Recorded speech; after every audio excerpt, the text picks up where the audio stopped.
Welcome back to another episode of The Outsiders with Alex Cohen, Chris Baki, and Michael Girdley. Hopefully, this week we'll get our episode out on time. Apologize to all the listeners who had to wait an entire weekend to hear stale news this week. But we have a lot of fun stuff to talk about.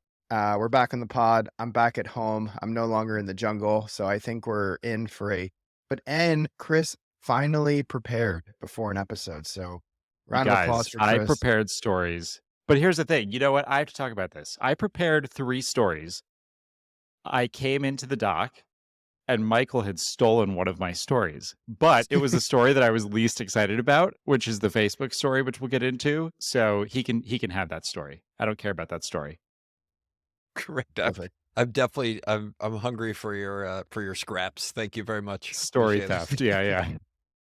But it's good Well, to be on here. that note, Chris, since you are so well prepared today, why don't you kick us off with the first story?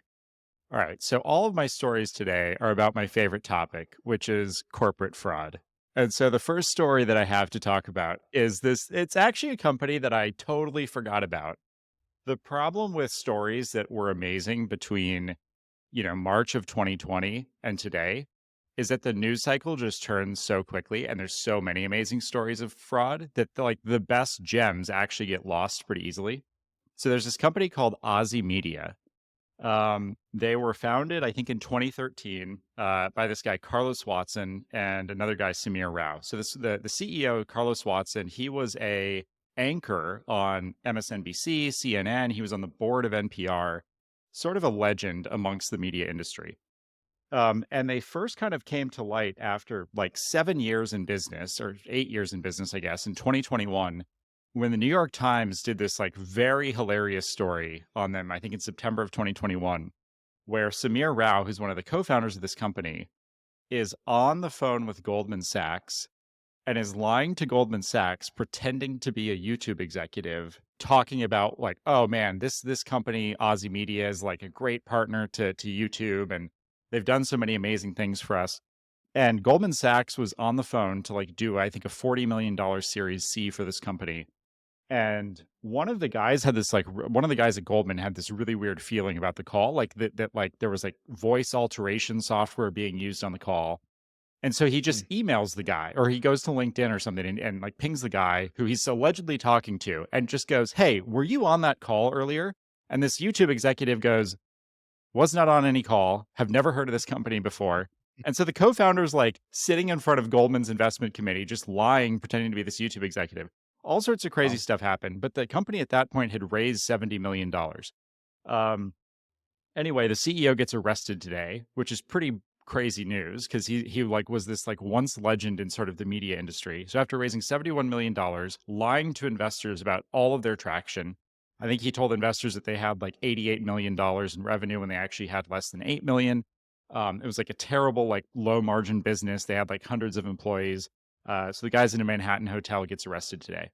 And this just goes back to, we've talked a lot about corporate fraud on the pod, but like this is obvious corporate fraud. So if you're at home, go to YouTube, put in Ozy Media. Their YouTube channel is still alive, even though the company's gone bankrupt. Hmm. They have like hundreds of videos that literally have tens of views.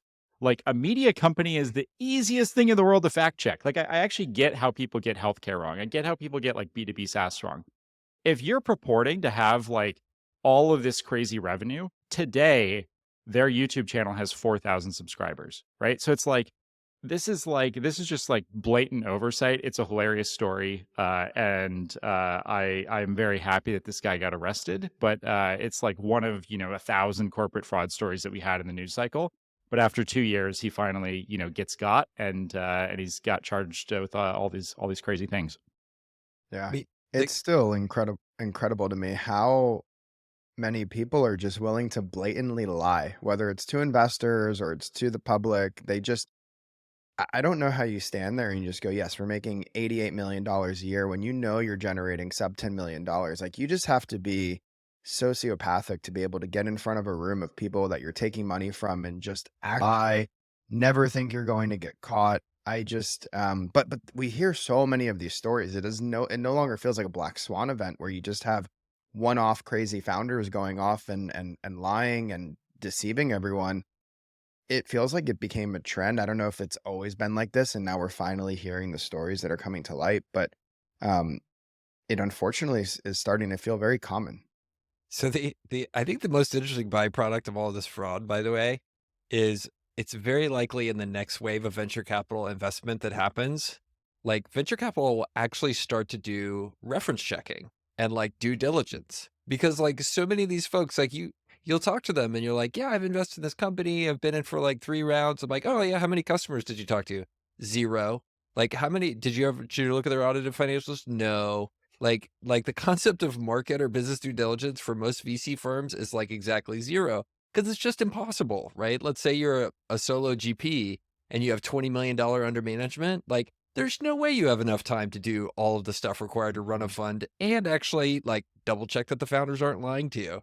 So it's bizarre, but I'm starting to hear more and more VCs actually talk about doing diligence. So I don't know, Well, Yeah, could I've change just the heard of this world. term for the first time, this whole due diligence thing. I'm gonna have to Google it, but, it seems like a good idea for investors to start doing. I mean, I've never been a part of it because 'cause I've only ever raised money from, like, 2010 until today, but, like, I've heard of people that have had to go through that, in the It's well, past. got I tweeted about this earlier this week, and I ended up deleting the tweet, but I would really love a service where I could put in the name of someone or a Twitter handle or a LinkedIn profile, and I want something to tell me if there's bad shit in their past. Like, did they embezzle money at their last company? Were they arrested for assault charges? Like, it is very difficult to find these things because people are incredibly good at writing their own narratives, especially after something has gone bad and they scrub it from the internet or whatever happens, and they say, "Oh, look, I'm back," and or they don't even bring it up, right? I mean, there's an infamous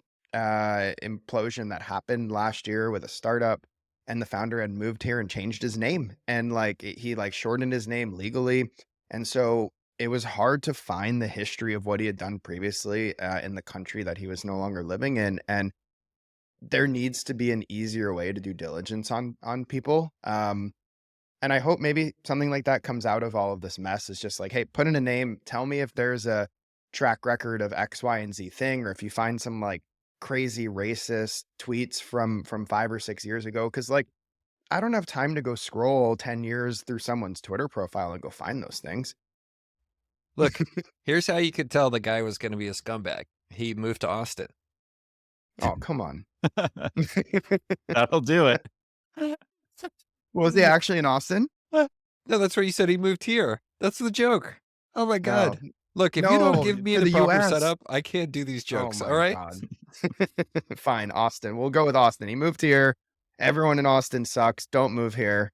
Move to San Antonio. Everyone's honest and transparent there. No, we're not. There's some scumbags here too. It is interesting when you're part of like a tech community anywhere, like it I always now look into when somebody comes into the tech community like very suddenly, it always sets off like little red flags. Like usually those people like they're running from place to place.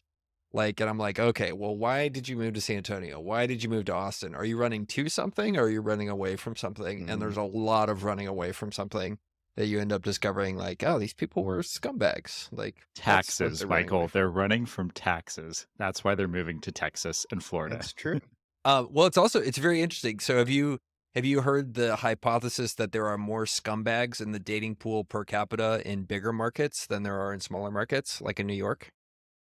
No. Have you heard of this? So think about it, No. right? From a game theory standpoint, if you're in a small market, let's say like Pleasanton, California, and you're in the dating market, right? And you start to wrong people and be a scumbag, it's hard to hide there because the Mhm. network is pretty small. The dating pool is not as big. But you go to a place like New York, you can go through a lot of people before they start to realize you're a total scumbag. So the percentage is more likely from a game theory standpoint to be higher. So yeah. Yeah. So if you're a scumbag, I move think to New York or Austin. I mean, those are the two options. So, it's that different. hey, Big well, cities. sure, come to Austin. But, no, I mean, I think that's fair, right? Like, I've definitely heard stories of venture capitalists who, like, did something really fucked up, and they were based in California, Yeah. in the Bay Area, everyone knew about it.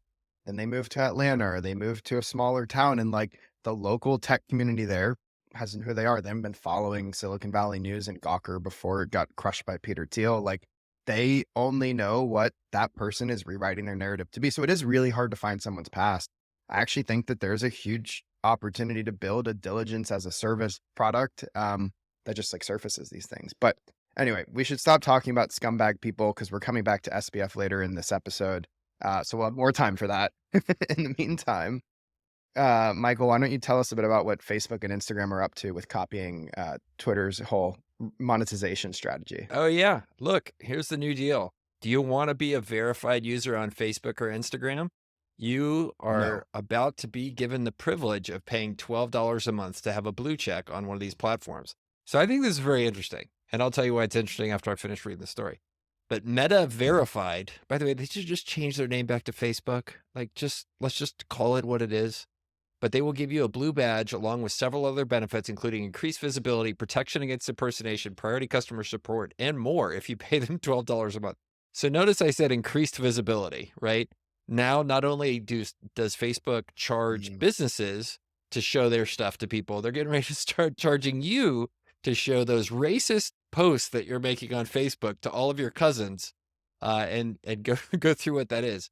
So it'll be $11.99 on web or $14.99 on mobile. And an update on Instagram, CEO Mark Zuckerberg announced that a Meta verified account will grant users a verified badge and all this different stuff. It's rolling out to Australia, New Zealand this week, and will arrive in more countries soon. And yeah, Mark's pretty stoked about this. He's about to go get some money and make the street happen. So what do you guys think about it? He's Before I going to go make on a rant? tens of dollars off of this. I mean, anytime you have a product, a consumer product, and one of like the three bullet points that you're billing is like, oh, this is why it's worth the $12 is better customer service.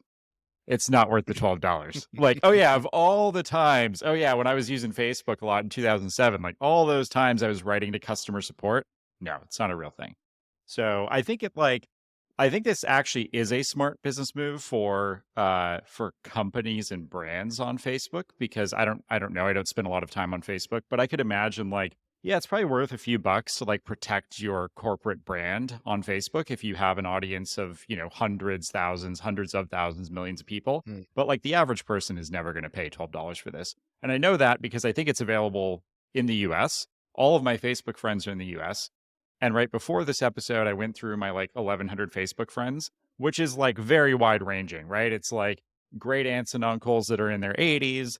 It's like young, you know, like nieces and nephews that are 10. Like nobody's paid for this. I haven't seen a single blue check on there. It's not a real thing. None of the demographics want to do this. And like I've only ever seen brands do it in the first week that it's available. Yeah, Look, the only reason Facebook exists is to compare yourself to your high school classmates from 20 years ago. See what they're doing, see what you're doing, and say, ah, my life could have been a lot worse. by the way, like I'm 48 now, and like I am starting to see a huge dichotomy from the people that have taken care of themselves mentally and physically over the past 20 years, and those that just kept YOLOing like they were 28 for the last 20 years. And like some of us have like, you know, like butter smooth skin. Not saying I'm one of those. Then there's the group that looks like they're 85 and has been outside, you know, sunbathing every day, and it's pretty rough. But look, let's be real about Facebook. Like, I don't want to be. I'm trying not to seem old, right? I think it's going okay. Like, except for the hair loss, it seems to be going okay. I would pay $12 a month for people not to know that I have a Facebook account because, like, it's all like old people. Like, how much do I pay so nobody knows that I have anything to do with your company, Mark? Like, that's what I'm looking for. I think you Yeah. can just set your profile to private, by the way. That's I don't, and then I need you to finish those sentences when you talk to me with, I think you just set your profile as private. Okay, boomer. Like that's the way I need you okay, to end boomer. those when you're insulting me. Okay, Don't boomer. worry. In San Antonio, you tell someone you work in software and they go, oh, so you can fix my computer. Are you IT support? Oh That's how it man. is. It happens in Um, California too, you know. yeah.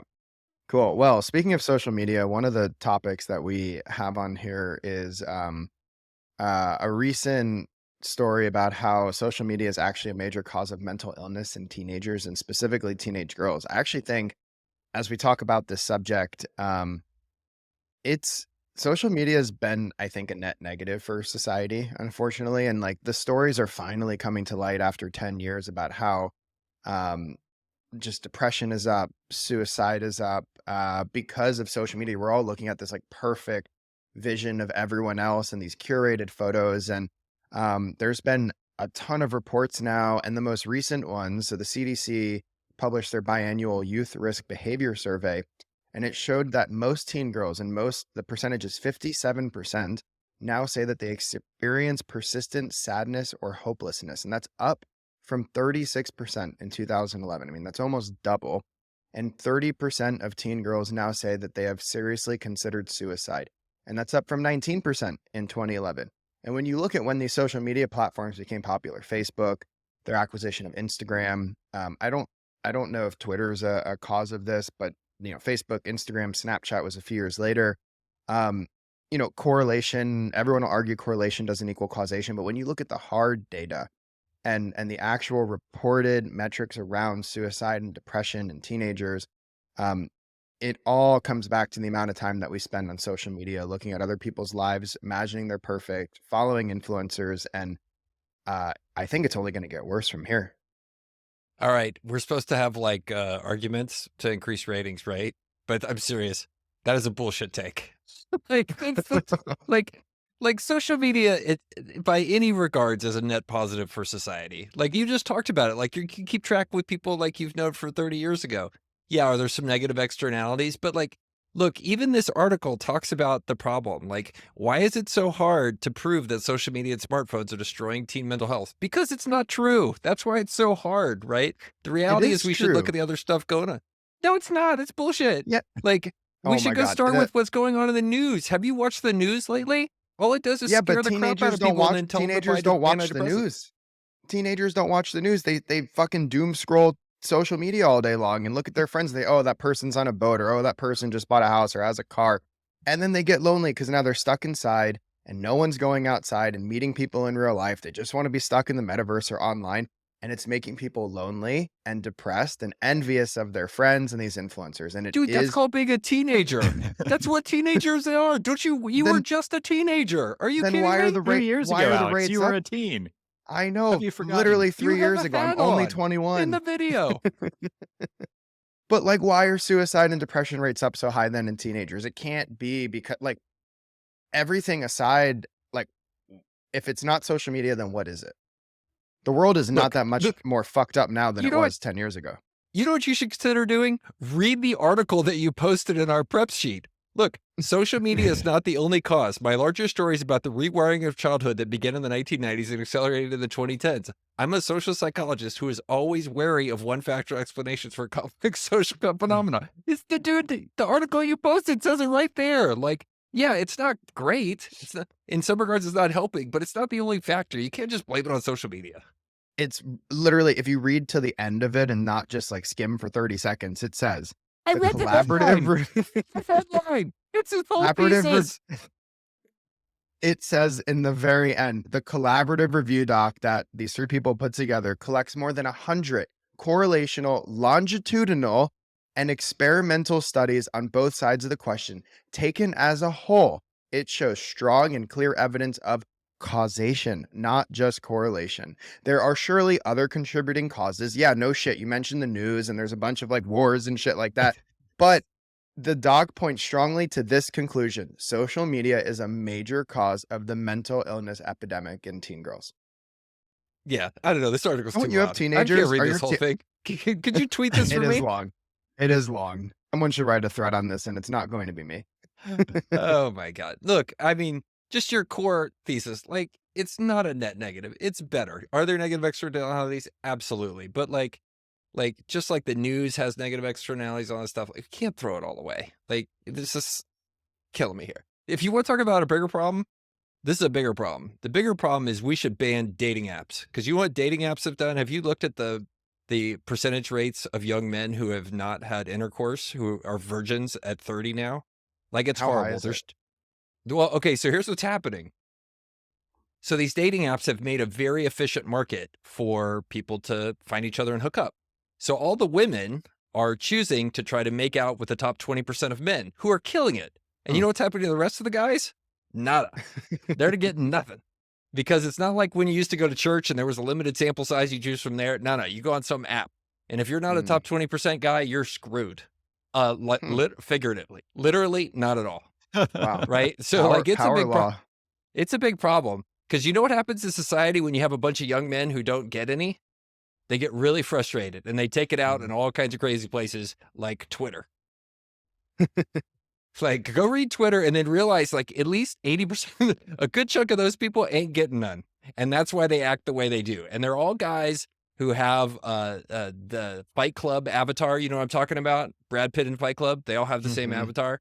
That's exactly that. Those guys are all in their Or like basement and they're all very the frustrated stoic like sexually. philosopher carved out of stone. Like you're Yeah. gonna get some real bullshit Uh, takes when you get one of those people yeah. in your Yeah. You got a replies. philosopher Yeah. carved out of stone. You ain't getting none.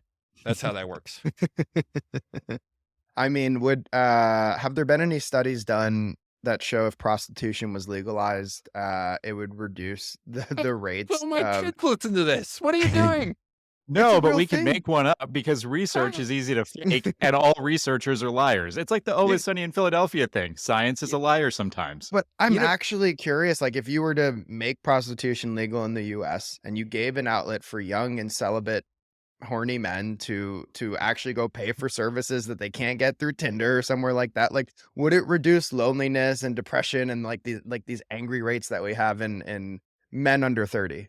I don't know. Maybe go find some random Substack article where some guy wrote it over like 80 pages that I ain't got time to read. Okay, I'll find another one of those for next week. All right, Oh, man. What do we wanna talk about next? Do you wanna should we switch topics to our favorite oh, topic, which is chat? let's do it. Yeah. Okay, I brought this one. Okay, Chat GPT, the internet's favorite racist, very confident, totally incorrect AI bot. That's a literal reporting, by the way. Has created yet another business boom. And the business boom is that there are now people who are writing books using ChatGPT, and then they Hmm. are taking and they are putting them on Amazon, and then they are publishing them and selling them for money. And so here's the Is it article. working? Well, yeah, let me tell you about this guy. Until recently, Brett Schickler never imagined he could be a published author, although he dreamed about it. But after learning about the ChatGPT artificial intelligence program, Schickler figured an opportunity had landed in his lap. The idea of writing a book finally seemed possible, said Schlicker, a salesman in Rochester, New York. I thought, I can do this. Using the AI software, which can generate blocks of text from single prompts, Schickler created a 30-page illustrated children's ebook in a matter of hours and offered it for Hmm. sale through Amazon Inc.'s self-publishing unit. In the edition called Sammy the Squirrel, crudely rendered also using AI, he learns from his forest friends about saving money after happening upon a gold coin. He crafts Hmm. an acorn. What is this? It's terrible. Sammy soon became the wealthiest squirrel in the forest, the envy of his Oh friends, my and the god. forest started prospering, according to the book. The wise little squirrel sells for $2.99 or $9.99 for a printed version on Amazon. Chris, how many have He, you ordered? I mean, I've got my kids have got like dozens of these. By the way, the problem with the Sammy the Squirrel series, if I'm being frank, and how I knew it was written by Chat GPT was on page like 27, 28. It always just becomes like blatantly racist towards the Irish. It just like out of nowhere. It's like, Sammy the Squirrel, what are we doing here? You know, why the Irish? Why such hatred? It's like it goes into this like tangent about how the potato famine wasn't real and like it was actually a good thing for society. Sammy, Oh you know, wow. what the hell? So I kind of knew that those books were GPT generated, but this is a genius idea. It's good for Let's, him. look, My my let's be favorite yeah. my favorite part about this story is that this guy who I forgot his name already, is not Brett a Schickler, I think. Terrible so name. Brett Schickler was not a good enough writer to write and publish a children's book, which is an elementary level grammar and education required to publish a children's book. It's literally like the squirrel went into the forest. The squirrel ate a berry. Squirrel and his friend said goodnight. Goodnight, moon. And like that's the end of your children's book. The fact that he couldn't write that book and he had to use Chat GPT to write a children's book, we are in for a treat with all the Brett Schicklers who are about to come out over the next year and write their own versions of children's books because they can't spell in real life. Sandra Oh, Boynton is going to go crazy with this. She's going to make another $1 billion. it gets very meta. There were over 200 ebooks in Amazon's Kindle store as of mid-February, listing ChatGPT as an author or co-author. Now there's a whole new Hmm. subgenre of books written by ChatGPT teaching people how to write books using ChatGPT. Oh, meta. Oh But look, yeah, the Oh my pickaxes god. to miners, baby. That's where the money really is here. the thing you can take here is this quote from Sam Schickler or Brett Schickler. The idea of writing a book finally seemed possible. Here's the deal. Sam is or Brett here is a testament to how delusional people could be. Because when you click some prompts into GPT and it writes the book for you, you are not a book author. You are a copy paster. And like, Yes. let's just be real about it. But it comes back to this idea I've been talking about, like our concept of ownership and content and authorship. It's about to all blow up because it's no longer going to require any work to generate stuff. And like Brett here and his delusional Sammy the squirrel, the neo-Nazi squirrel who saves the forest, like it's gonna, it's just part of the fun that's coming. And you're gonna end up paying $12 a month to Mark Zuckerberg, so everybody will read your ChatGPT generated Sammy the Oh squirrel, God. the fascist dictator of the forest book, and it's all here for you. So Social yay. media is a net negative. I'm just. No, it's not. This Oh gives my God. Sammy the racist squirrel a platform. We need to deplatformize Sammy the squirrel before things Yes. get out of control. 100%. Oh my God. That's Wow. amazing. I can't believe I already made it into the course selling part of the Chat GPT phenomenon. Like that, I feel like that usually happens late into these cycles where like when people run out of ideas to make money and they say, let's launch a course and I'll sell you a course on how to make money on doing this thing that I don't make money at. We've already gotten there with Chat GPT. It's quite impressive. Oh The well, the ChatGPT is The going to be doing Gumroad a course boys move incredibly fast. They just swarm opportunities when they see them. Yeah, ChatGPT is going to do a Holdco course next. That's where it's going to sometimes go. I can't tell if I'm just not a grifter or if I'm not creative. Like maybe I'm just a bad entrepreneur and I You're don't not come an up with these. entrepreneur. Don't you have a job? Yeah, but then like we're doing a Like podcast like and what? Don't you? Doesn't your tax return have a W-2 in it? Like, come on. yeah, and 1099s. You gotta make money on the All the money side. we're making from this podcast, Yeah, I think we can consider ourselves Whi- co-founders of this. You know, I I whip off my mask. I'm Brett Shigley. just like, And let's get into real businesses and talk about Apple for a second. So, I find this really cool as someone who works in healthcare, but Apple is allegedly getting close to bringing a no prick CGM device to market. I almost said no prick glucose monitoring device to the Apple Watch, and this is incredible. Like people have been trying to do this for years, figure out a way to do a bloodless analysis of your blood glucose because historically with any CGM device, you have to get blood, which requires pricking yourself or putting a needle into your arm. And the newest CGM devices are great. Like they're painless. I've worn them to see what my blood glucose is, but they still require a needle in your arm, which causes bruising. You have to replace it every 2 weeks. They have a limited life in that. And if Apple can figure out how to basically take these lasers and like scan the blood under your skin and measure your blood glucose, it's going to be fucking game changing. Like the Apple Watch will be the most impressive piece of hardware on the planet. I think like consumer hardware on the planet.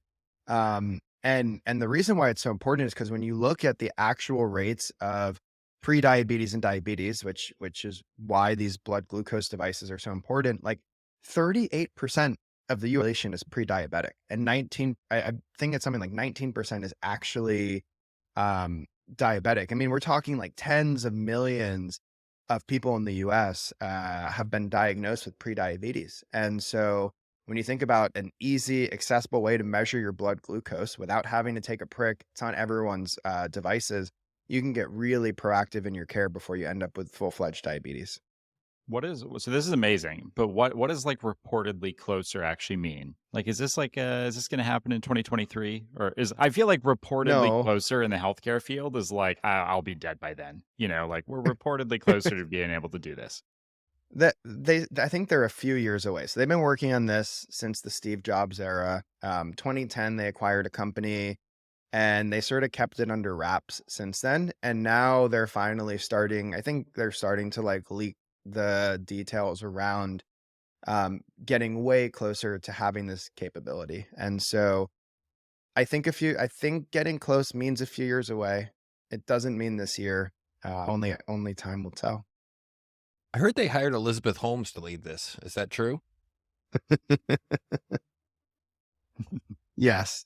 No, I hope not. one prick I of mean, if you're blood. if you're like the person at Apple that runs this division and you're not showing up to work in a black turtleneck every day, you are doing your job wrong because that is, I mean, what a perfect I, outfit.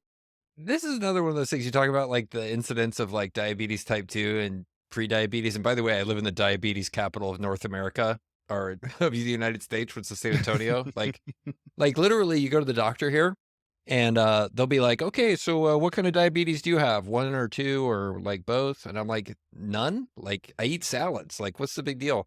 But like this is another one of those things where like we're building a device when the reality is we just need to stop drinking so many Coca-Colas. Like stop Mm, stop eating sugar all the time. For diabetes type 2, it's that's what I'm saying. Diabetes type 1, that's a totally different deal. okay, Diabetes type 2, it is not that simple. It is not that simple. diabetes type 2 is not caused by poor diet? Yes, but you have to realize that, like, everything in the US has corn syrup in it. Like, they just inject corn syrup in any food that they can find, and the big corn companies lobby the FDA to get all these approvals for all these foods.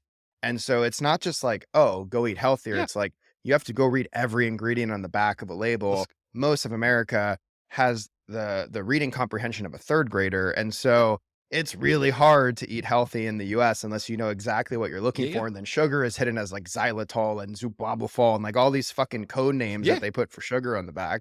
How are So you let's supposed? do It's that not instead of just building a goddamn watch. That's what I'm saying. Why don't we go fix the real problem? Fix the real problem. Don't fix the there's too fake much problem money with some behind technology. the corn syrup industry. Oh, yeah. They're I too mean, I'm fine with powerful. that. If that's the Big solution, corn that's syrup. fine. But let's be realistic about it. Like we ain't dying of diabetes type 2 or getting our feet amputated because we don't have an Apple Watch, right? It's because we're putting shit in our body all the time. That's not wrong, Well, there but goes you the have Apple to. sponsorship. Wait, Oh, we have man. sponsors? I Oh, was there goes working them the so big hard, corn. and then you said that. We love Sorry. Apple Watch here. Oh, man. All right, sorry. Cool. Well, that was Girdley's Galaxy take on CGM devices for this episode. This is Michael Girdley, by the way. Just Great. kidding. I don't know. You guys did say I needed to do 2 Girdley Galaxy Brain segments per episode for us to get to the top 10. That's good.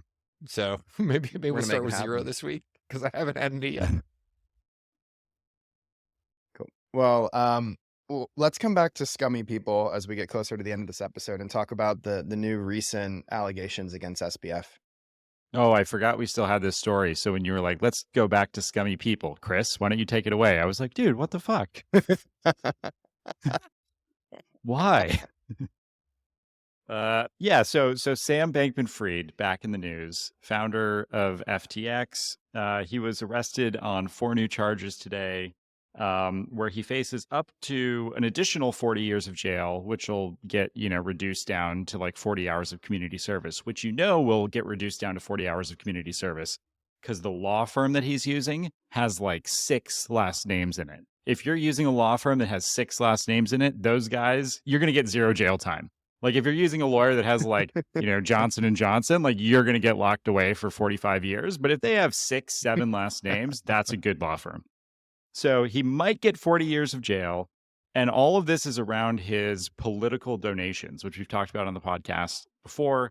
The kind of amazing detail that got brought to light today was he was using Signal with 2 other executives, and the Signal group was called Donation Processing.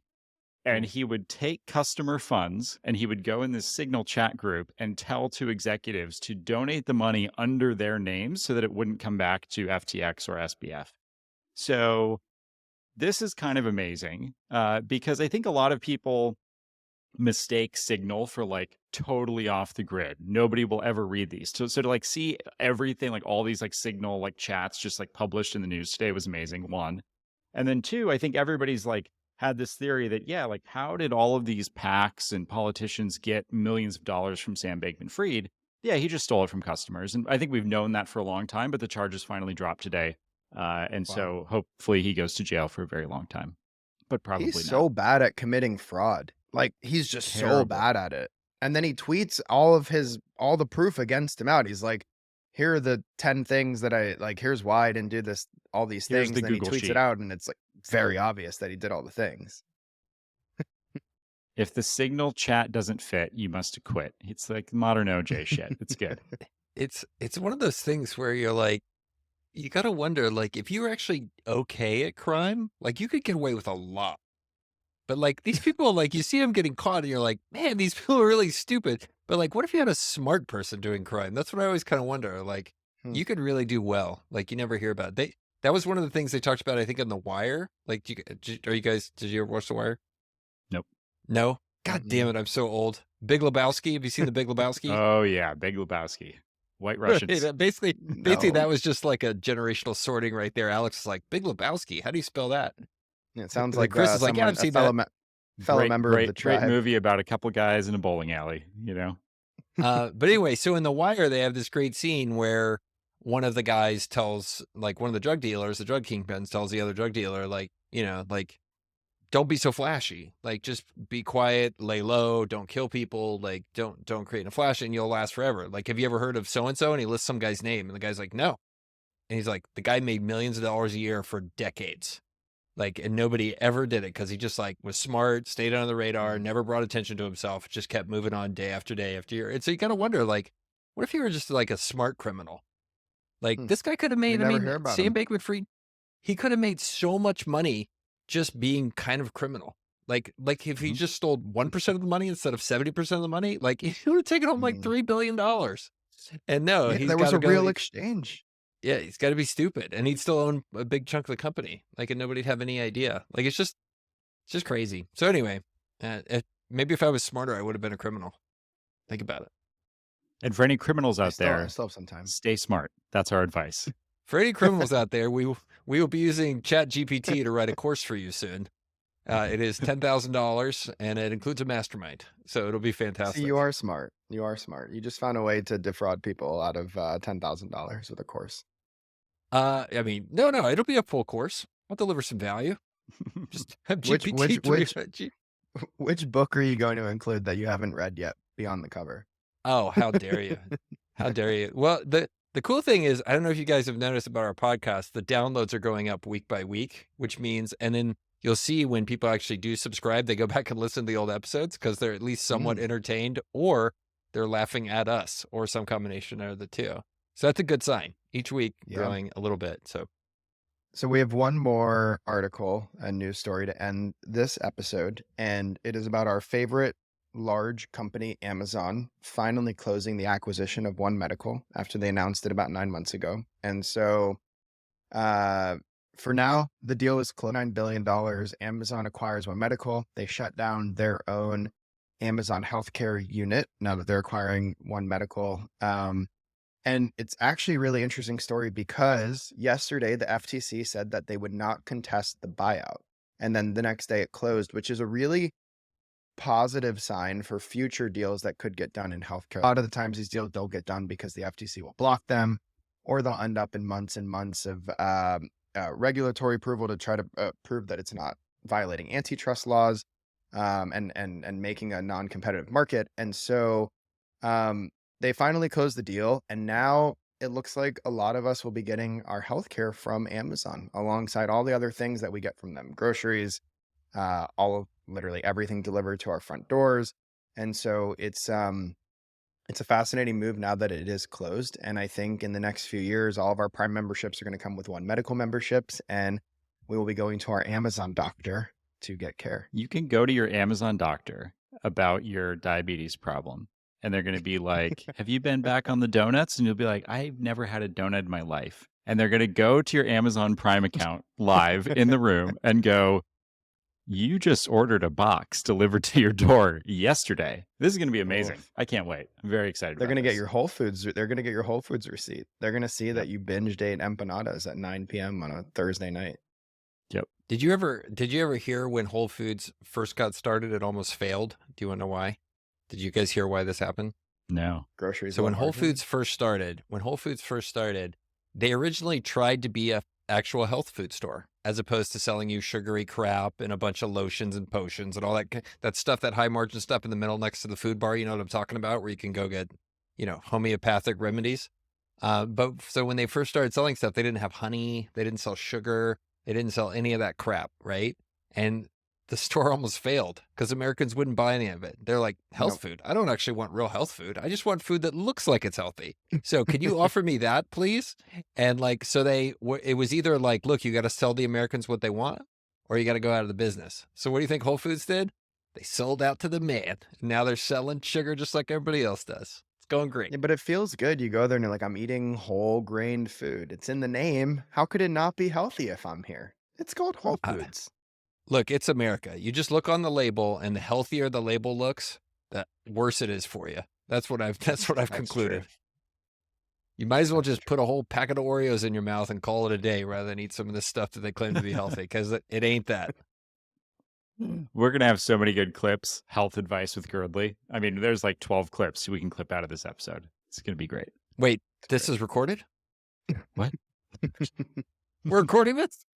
I thought it was We're just recording this. It's going out to the world first thing That tomorrow would be an morning. amazing podcast where you just do a Zoom and it's like 3 guys. 2 of them know that it's being recorded and the third guy is just not in on it. And just like they become this like viral sensation. And it's just like, 'cause it probably makes it very authentic, you know? the 2 guys could like egg on the third guy by like saying increasingly racist, like bro guy stuff. It's like Oh, To man. Catch a Predator, but bro edition. Hey, Sammy the Squirrel, think what I'd do you watch it. really feel about the Sammy the Nazi squirrel. Canadians? Am I right? I got to go on Amazon right, now hey. and go buy this book. As the person who wants us to become a top 10 technology podcast, we're over the time. I think, didn't we try to say we're going to be under 40 minutes? Yeah, I think we're right there. Oh, So okay. let's wrap here. Once again, we need you, your mother, your father, your parents, your siblings, your cousins to go and subscribe and like the podcast and rate it and review it and do everything to get us in the top charts. Follow us on YouTube, TikTok, Instagram, Twitter. I forget what other channels we're on. And that'll be great. That way, me and Chris can both feed our family. Michael can keep flying his private jet, and then we can keep producing great content every week for you all. Let's go. And that's it. Thanks for listening.